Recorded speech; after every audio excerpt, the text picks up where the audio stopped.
বাসায় গ্যাস না থাকলে আসলে যা হয়, এখন গ্যাস নাই, কি করব। শীতকাল আসলেই সবসময় আমাদের এই কষ্টটাই ভোগ করা লাগে। এখন এই জন্য চাউল ডাল সবজি মিলায় আজকে খিচুড়ি রান্না করে খাবো। কিছু তো একটা খেতে হবে, কারণ খিদা নিয়ে তো আর থাকা যায় না। যতই চাই যে আজকে না খেয়ে থাকবো তা তো আর হয় না, খেতেই হবে। আর মেয়েরও অনেক পছন্দ সবজি খিচুড়ি, তাই আজকে সবজি খিচুড়ি রান্না করব। এখন থেকে আমি এই পেজে প্রতিদিন যা করব সেগুলোই আমি একদম র ভয়েজে ভিডিও আপলোড করব। এই তো এগুলো আমি সব এখানে কেটে রেডি করে নিয়েছি, দিয়ে দিলাম। দেখি একটু যাতে মাংস ফ্লেভার আসে তাই একটু গরম মশলা দিয়ে দিই। আর এগুলো আমি একটু বেটে নিই, দাঁড়িয়ে নিয়ে আসি। হলুদ মরিচ নিয়ে আসলাম, হলুদ মরিচ দিয়ে দিই।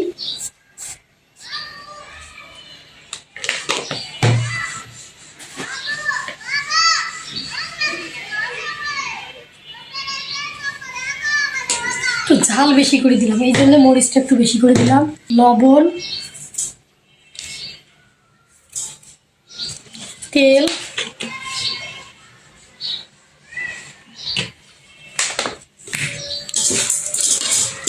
ভালো করে মেখে তারপর পানি দিয়ে দেব।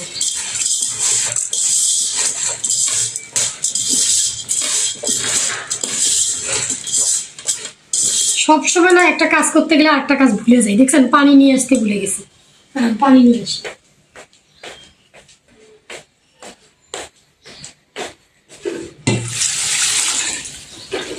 তবে এইটুক পানি হবে না, যেহেতু আমি পাতলা খিচুড়ি বানাবো, এ কারণে আমি একটু বেশি করে পানি দেবো। আর একটু পানি নিয়ে আসি।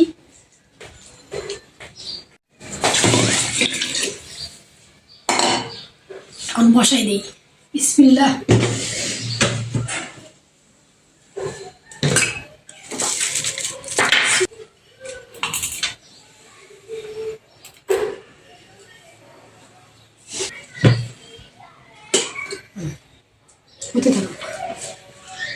হতে থাকো, আমি এদিকে একটা কিছু তৈরি করি। এই টমেটোটা কিন্তু খিচুড়ি একটু মোটামুটি হয়ে গেলে তখন দেব। দেখো আমার খিচুড়ি রান্না শেষ, এখন বেড়ে নেব, নিয়ে খাবো, খেয়ে বলতেছি কেমন হয়েছে।